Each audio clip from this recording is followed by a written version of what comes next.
آپ حضرات نے قابل اساتذہ سے پڑھا ہے، یہ آخری باب بھی اور یہ آخری حدیث بھی مجھ سے اچھا وہ پڑھا سکتے تھے آپ کو، لیکن یہ حضرت والا کی محبت ہے کہ میں بخار میں مبتلا تھا، ٹائیفائڈ میں، تو حضرت کی دعوت آئی، میں اس قابل نہیں تھا کہ آپ تک پہنچتا،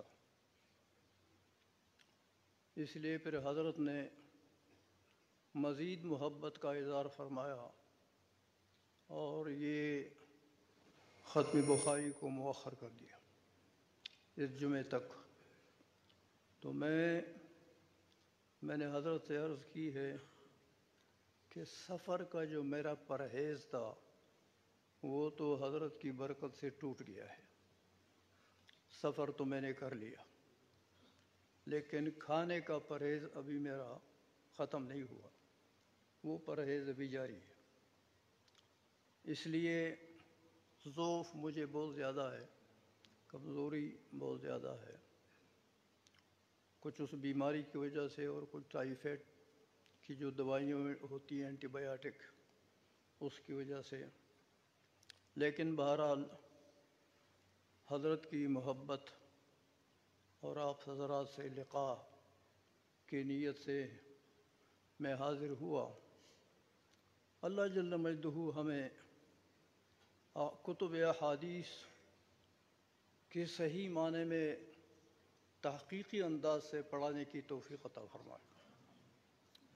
اس کا پورا حق تو ادا ہونا ممکن ہی نہیں ہے ہمارے لیے، لیکن یہ تو مقولہ ہے عربوں کا کہ کلام الملوک ملوک الکلام، بادشاہوں کی باتیں بھی پہنچنا ہی ہمارے بس کی بات نہیں ہے، لیکن بہرحال اپنے اساتذہ کرام اور اپنے بزرگوں اور حضرت جیسے صلحاء کی دعاؤں سے شاید میں کچھ آپ حضرات کی خدمت میں رکھ سکوں، وہ پھر بیٹھ کر تکرار کرتی ہے، بائی نمبر تکرار کرتی ہے، تو اسی طرح میں آپ کے پاس بیٹھ گیا ہوں، پرانے یادوں کو تازہ کر لیں گے، آپس میں تکرار کر لیں گے ہم، تو آپ کے علم میں بھی پختگی آئے گی تکرار سے، اور مجھے بھی شاید اللہ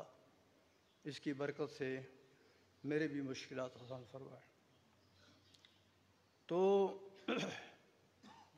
ایک تو اس کتاب کے مقصد کو، وہ تو جو کتاب کے خواص ہیں یا امام بخاری رحمۃ اللہ علیہ نے اس کتاب کے جمع کرنے میں جتنی صعوبتیں برداشت کی ہیں وہ سب آپ کو اساتذہ کرام نے بتایا ہوا۔ میں آخر میں صرف ایک بات کرتا ہوں کہ حضرت امام بخاری رحمہ اللہ تعالی کا اس کتاب سے اور وہ مقصد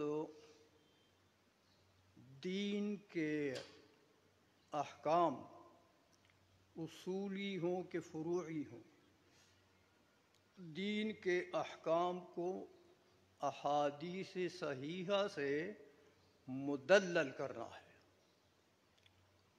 کہ ہم کسی کے سامنے مسئلہ بیان کریں تو اگر امام بخاری رحمہ اللہ تعالیٰ کی احادیث اس مسئلے متعلق ہمیں یاد ہوں تو وہ دلائل ہیں۔ اسی لیے علماء نے ایک بات لکھی ہے کہ فقہ البخاری فی تراجمہ، امام بخاری کی فقاہت کا پتہ لگتا ہے امام بخاری کے ابواب کے تراجم سے، کہ تراجم الابواب جو ہیں ان کو بندہ دیکھے تو وہ ایک مسئلہ ہوتا ہے یا دو مسئلے ہوتے ہیں، اور دوسرے میں جو احادیث امام بخاری رحمہ اللہ جمع کرتے ہیں وہ اس دعوے کے دلائل ہوتے ہیں. اس لیے اساتذہ نے آپ کو تراجم الابواب کے متعلق بہت کچھ بتایا ہوگا، لیکن امام بخاری کی فقاہت کا پتہ لگتا ہے تراجم سے، کہ امام بخاری رحمہ اللہ تعالی وہ حدیث نقل کرتے ہیں جو ان کے شرط پر بھی پوری ہو اور ترجمۃ الباب سے بھی اس کی مناسبت ہو. ترجمۃ الباب اس حدیث کل حدیث سے یا جزء حدیث سے ترجمۃ الباب ثابت ہو رہا ہو، اس حدیث کو وہ نقل کرتے ہیں ترجمۃ الباب کے تحت. اس لیے مقصد دیگر محدثین کے تصانیفی کتب سے مقصود الگ الگ ہوتے ہیں، لیکن امام بخاری کا مقصد جو ہے اس کتاب سے وہ دین کو ایک تو اس وجہ سے بھی زیادہ اہمیت حاصل ہے کہ حضرت امام بخاری رحمۃ اللہ علیہ اکثر صحاح ستہ کے استاد ہیں، صحاح ستہ کے مصنفین کے استاد ہیں. دوسری بات یہ ہے کہ امام بخاری رحمۃ اللہ علیہ کو اللہ جل مجدہ نے یہ فہم و فقاہت دی ہے کہ وہ احادیث کا ایک بہت بڑا ذخیرہ ان کے ذہن میں تھا، حافظے میں تھا. ان احادیث میں سے 1,00,000 احادیث تو امام بخاری کو صحیح احادیث یاد تھی، جو صحاح میں شمار ہوتی ہیں. وہ 1,00,000 احادیث امام بخاری کو جو میں نے آپ کو عرض کر دی. اس لیے آج کا جو باب ہے اس کا بھی ایک مقصد ہے. امام بخاری رحمہ اللہ تعالیٰ نے اصولی مسائل کو بھی مدلل کیا ہے، جو عقائد اور علم کلام کے مسائل ہیں.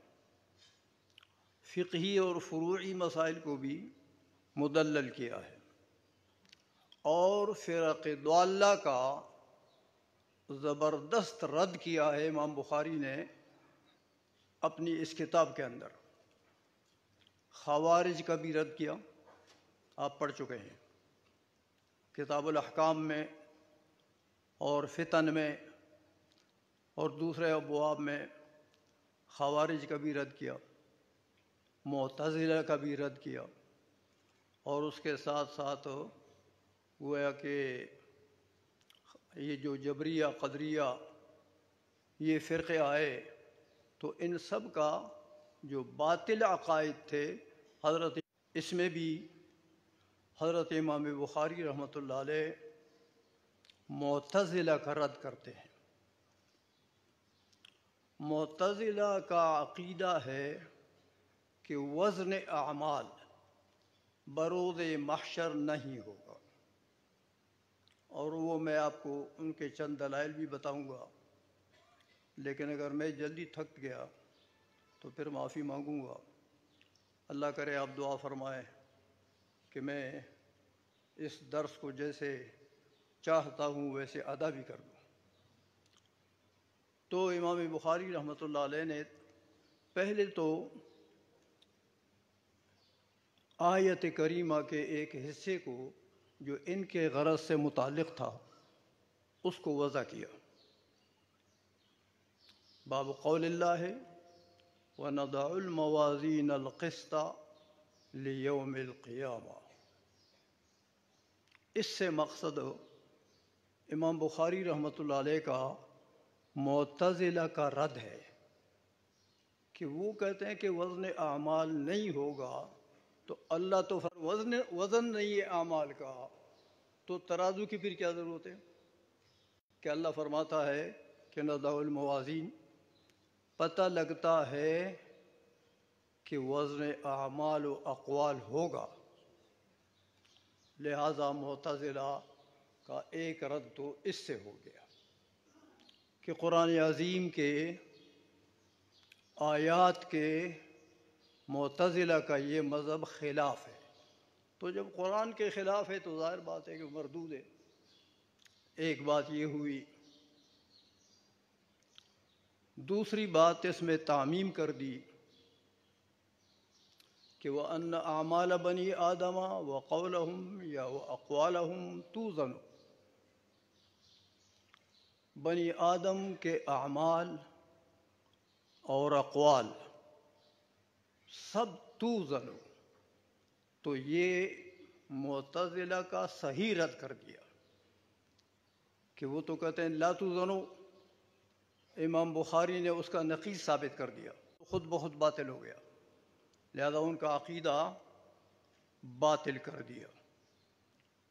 یہ تو غرض ہے معتزلہ کے اس عقیدے باطلہ کا رد۔ لیکن تھوڑی سی تشریح کرتا جاؤں کہ اللہ جل مجدہ نے فرمایا وَنَضَعُ الْمَوَازِينَ الْقِسْطَ، یہ قسط منسوب ہے، وجہ نسب موازین کی صفت ہے۔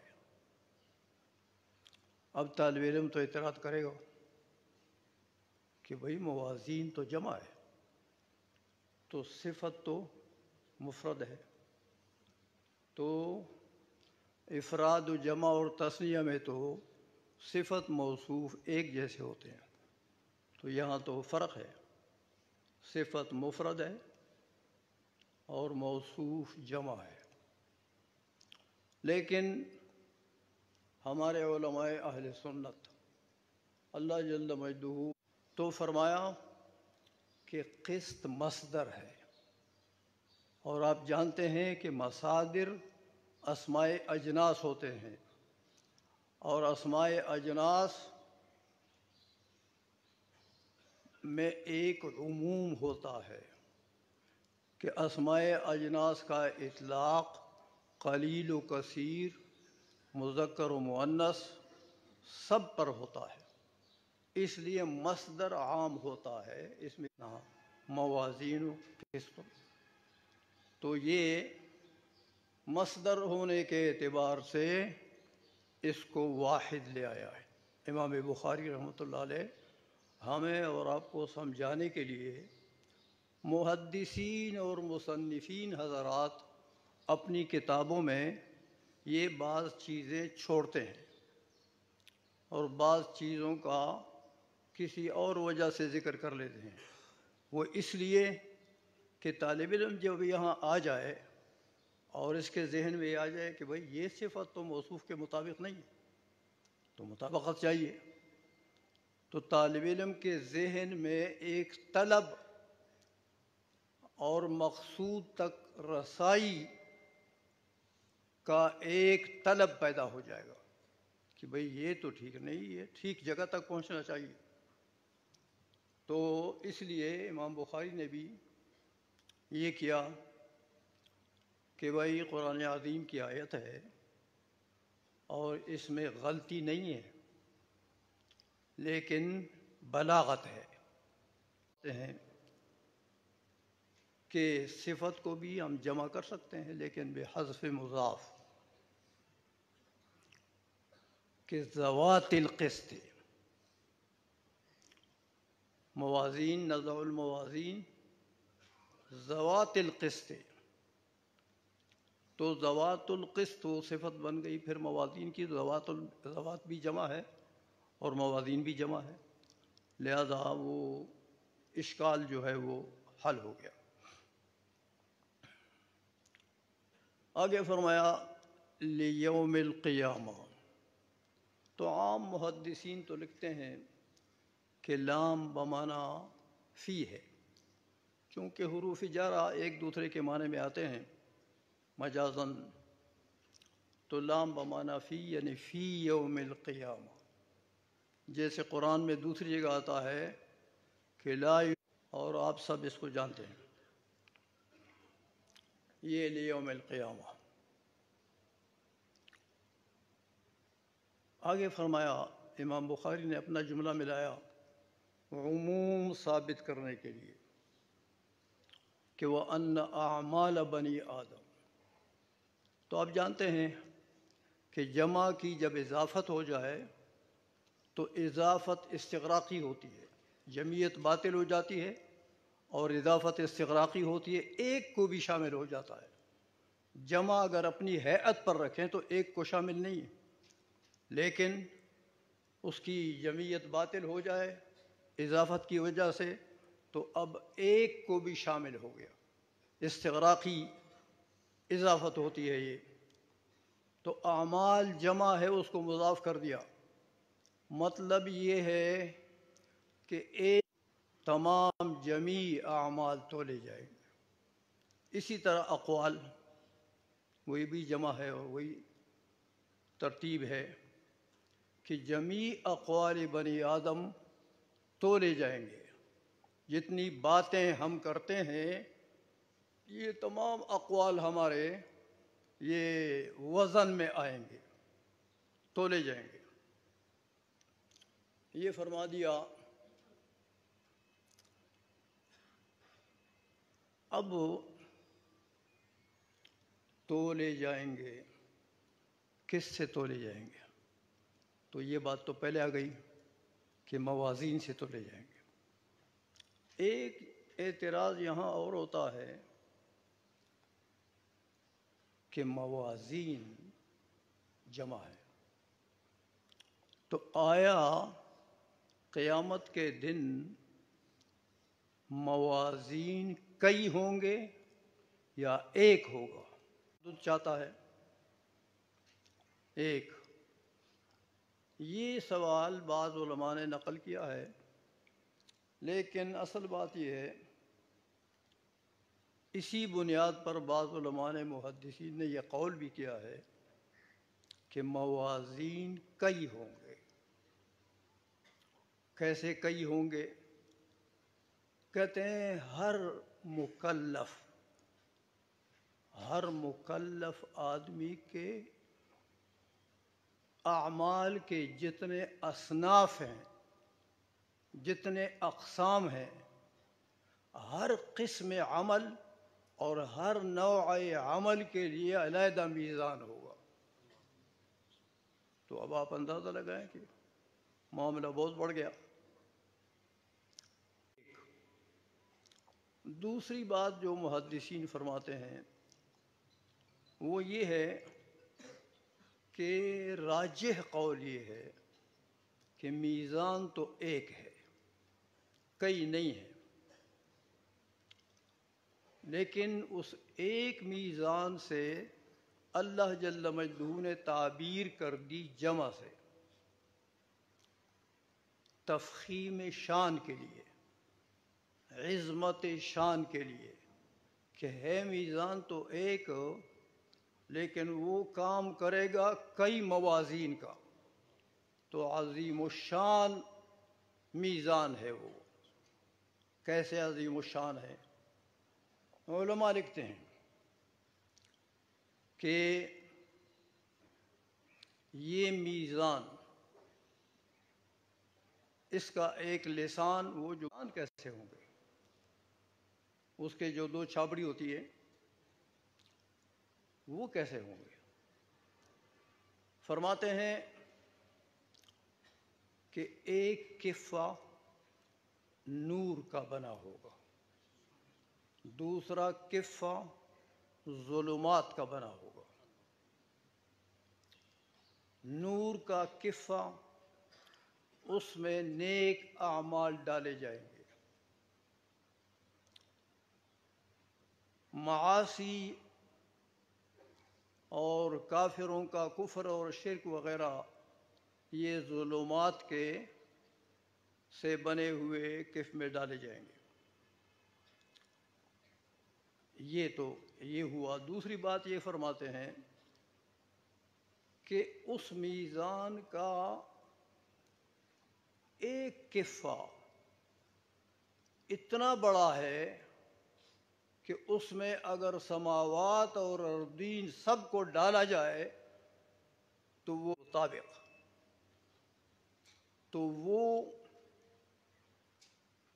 عرش جب لگے گا، ہم یہ نہیں کہتے کہ اللہ عرش پر بیٹھتا ہے، اللہ جل مجدہ بیٹھنے، سونے، جاگنے وغیرہ سے منزہ ہے،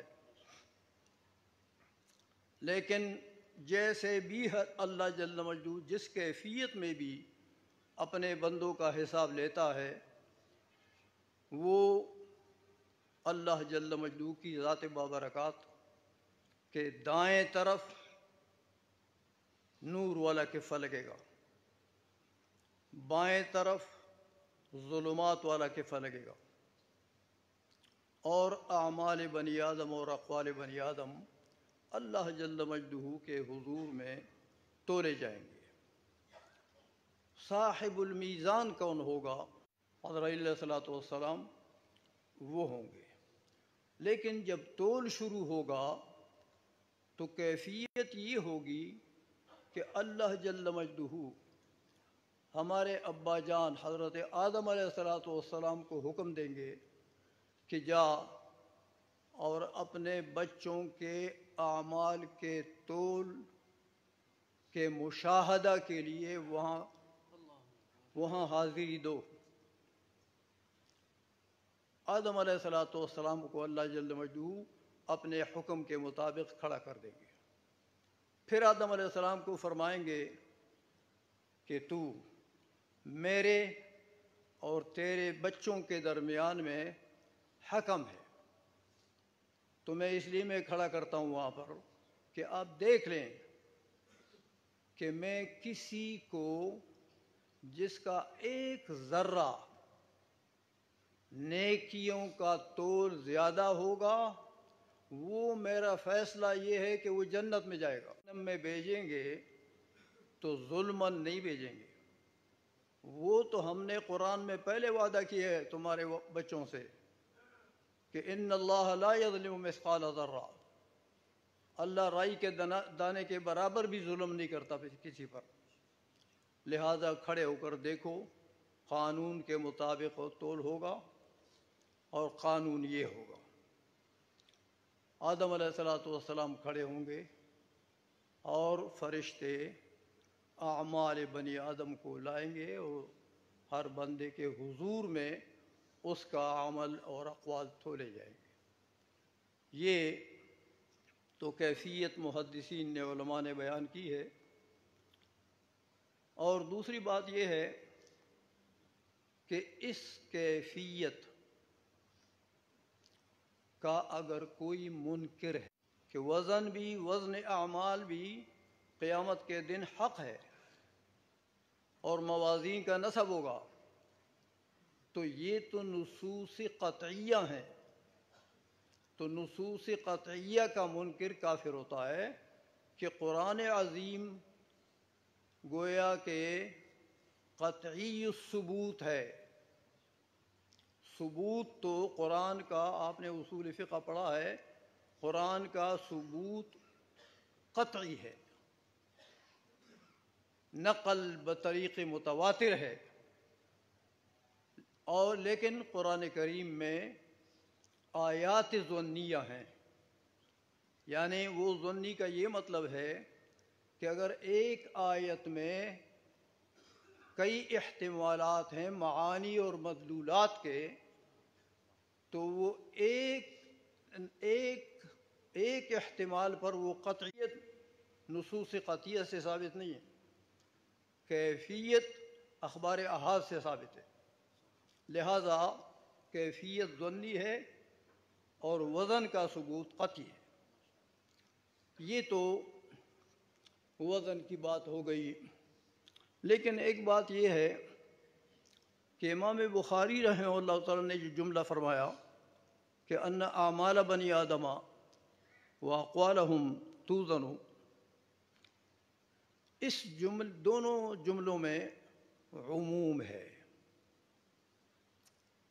حالانکہ یہ عموم مخصوص البعض ہے، عام مخصوص البعض ہے، اس لیے کہ آپ نے اس بخاری میں پڑھا ہے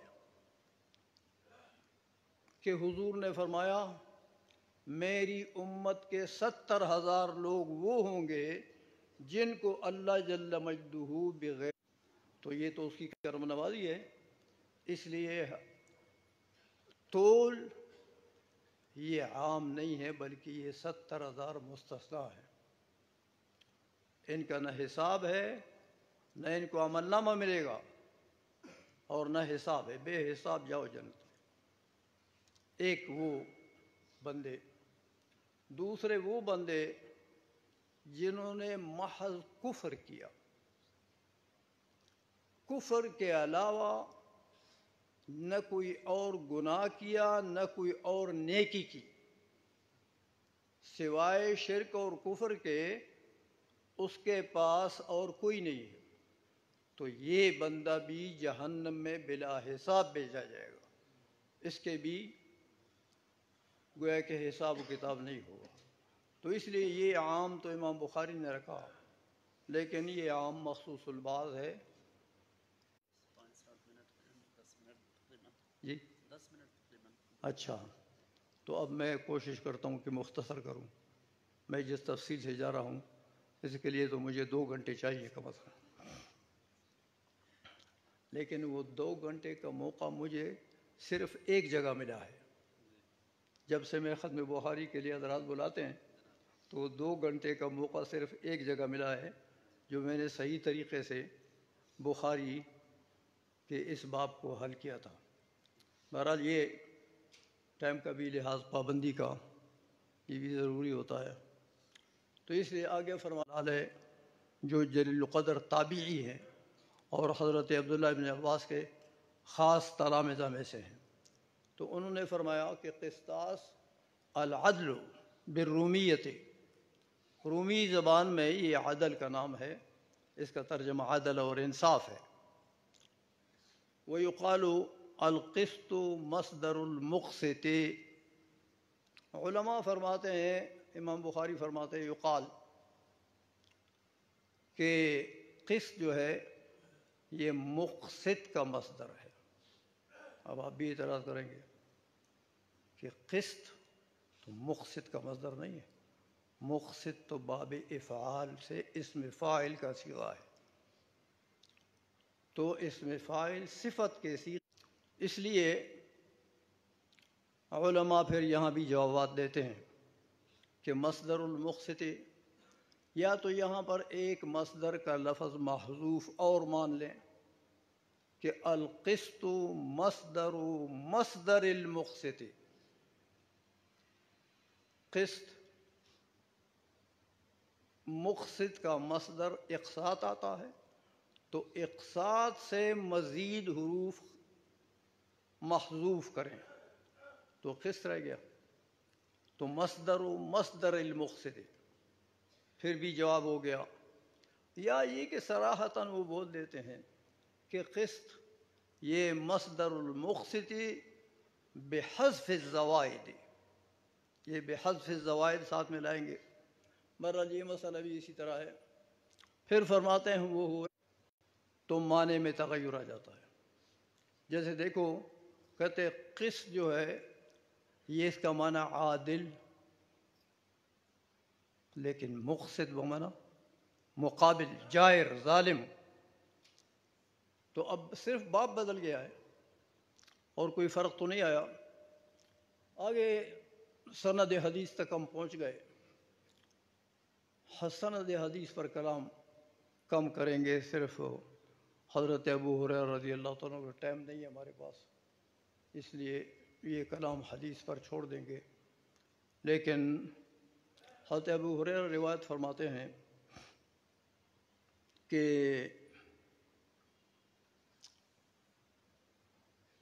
قال النبی صلی اللہ علیہ وسلم کلمتان حبیبتان الی الرحمن. تو کلمتان عبارت ہے سبحان اللہ و بحمدہ، سبحان اللہ العظیم جو آگے آ رہا ہے. اس لیے وہ کلمہ نہیں ہے، کلام ہے ہر ایک. اس لیے کلمہ بول کر مراد کلام لیا جاتا ہے، جیسے کبھی جز بول کر کل مراد لیا جاتا ہے. یہاں بھی ایسا ہی ہے کہ کلامان ہیں، 2 کلام ہیں. حبیبتان الی الرحمن، رحمان کو محبوب ہیں. دو کلام ہیں جو رحمان کو محبوب ہے. رحمان اللہ جل مجدہ کا اسماء صفات میں سے ہے، اور خصوصی اللہ جل مجدہ کی ذات کے ساتھ اس کی خصوصیت ہے. اسماء صفات میں یہ واحد نام ہے جو کہ معنی مفعول ہے، یعنی محبوب ہے. اللہ کی محبوبیت کا کیا مطلب؟ کلمتان کو تو یہ تو یاد رکھیں کہ ذکر کلمتان کا ہے، لیکن مراد قائل ہے ان کا. کلموں سے محبت کرتا ہے، ان کلمات یعنی ان کلامین کے قائل کے ساتھ محبت کرتا ہے. اللہ کی محبت کا کیا معنی؟ ہم تو کہتے ہیں یار میلان قلب کو کہتے ہیں محبت، تو اللہ کا تو قلب نہیں ہے. اللہ کی محبت کا یہ معنی ہے کہ ایصال الخیر والکرامت. اللہ جل مجدہ ارادہ کرتا ہے جس بندے پر خیر پہنچانے کا اور کرامت عزت و عظمت پہنچانے کا. یہ ہے اللہ جل مجدہ کی محبت بندے کے ساتھ. تو یہ اس بندے کو یہ حاصل ہے جو ان کلمات کا ذکر کر کہ حروف میں حروف شدیدہ ہے. ان کلمات کو دیکھو دو کو، ان میں حروف شدیدہ صرف دو ہیں. حروف لین زیادہ ہیں، شدیدہ دو ہیں صرف، ایک. پھر حروف میں مستعلیہ حروف جو ہے ان میں گویا کہ ثقل ہے، تو وہ مستعلیہ مطبقہ بھی یہاں پر نہیں ہے ان کلمتین میں. پھر دیکھیں کہ افعال میں ثقل ہے بنسبت حروف کے، تو اب فعل کا کوئی صیغہ بھی نہیں یہاں پر. اسی طرح اسماء میں غیر منصرف جو ہوتا ہے وہ ثقیل ہوتا ہے، اس میں ثقل ہوتا ہے، تو غیر منصرف اسم بھی ان میں نہیں ہے. اس لیے فرمایا کہ یہ کلمات جو ہیں یہ خفیف آل بتا دیا اللہ نے. یہ ابھی تو الفاظ تک بات تھی کہ ان کے الفاظ جو ہیں وہ زبان پر خفیف ہیں، لیکن اب حقائق کی بات آ گئی. ہاں کہ ان کلمات کو جو ورد کرے گا تو اس کی کیا شان ہے. فرمایا اس کا مآل اور اس کا انجام وہ کیا چیز ہے؟ ثقیلتان فی المیزان، کہ میزان میں جب یہ اعمال یہ بنو انسان کے یہ اقوال ہیں نا تو یہ تولے جائیں گے. تو جب تولے جائیں گے تو اللہ جل مجدہ نے ان کے قائلین کے لیے اجر زیادہ رکھا ہوا ہے. ثقیلتان فی المیزان کہ اجر ان کا زیادہ ہے، تو اجر کی کثرت کی وجہ سے یہ کہہ دیا. کلمات سبحان اللہ و بحمدہ. اللہ جل مجدہ کی صفات کی تقسیم تو بہت علم کلام، یہ صفات ثبوتیہ اور صفات سلبیہ. صفات سلبیہ میں سبحان کا معنی اللہ منزہ ہے تمام عیوب اور غیر مناسب چیزوں سے.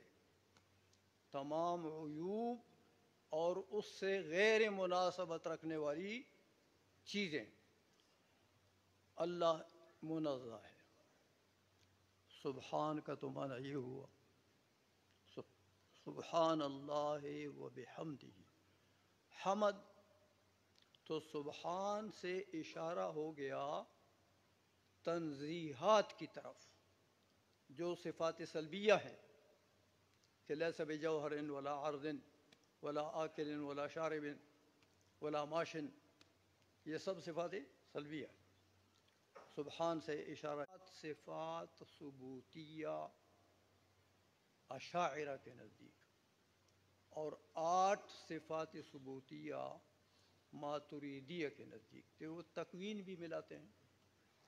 تو یہ تو بحمدہ ہی سے اشارہ ہوا صفات ثبوتیہ کی طرف کہ اللہ جل مجدہ تمام صفات ثبوتیہ سے موصوف ہیں. لیکن دیکھیں یہ تو صراحتاً ہو گئی بات. صراحتاً سبحان کا ترجمہ یہی ہے اور حمد کا اشارہ ہے صفات ثبوتیہ کی طرف. لیکن بطریقہ تناقض بھی ہوتا ہے. جب آپ یہ کہیں کہ باری تعالیٰ تمام عیوب سے منزہ ہے تو ہر عیب کی ایک نقیض ہے نا. تو اجتماع نقیضین بھی باطل، ارتفاع نقیضین بھی باطل، تو پھر ایک تو ہوگا. تو جب آپ نے دوسری نقیض ثابت ہے، اس لیے یہ فرما دیا وَبِحَمْدِهِ سبحان اللہ العظیم. اللہ جل مجدہ کے دو نام آئے ہیں. آخر میں صرف یہ ایک بات کرتا ہوں کہ حبیبتان الی الرحمن، ایک رحمان کا نام آ گیا باری تعالیٰ کا، اور ایک کے آخر میں یہ عظیم آ گیا. اللہ جل حضور نبی کریم صلی اللہ علیہ وسلم نے گویا کہ اللہ جل مجدہ کے اسماء کے متعلق بتا دیا کہ حضور اللہ کے اسماء میں سے ہر اسم اس کے مناسب مقام میں آئے گا. قرآن کریم کو بھی آپ دیکھیں تو اللہ کا نام جہاں آیا ہے اس کے مناسب مقام پر آیا ہے. احادیث میں بھی یہی حضور کا رحمت وہاں مناسب ہے. لیکن رحمان سے تو الایمان بین الخوف والرجاء، رحمان سے تو رجا ثابت ہو گیا، امید ثابت ہو گئی کہ بھائی رحمان ہے، ہمارے گناہ بھی درگزر فرما دے گا. تو یہ ہوا. لیکن عظیم سے خوف کے طرف اشارہ ہے کہ باری تعالیٰ عظیم ہے،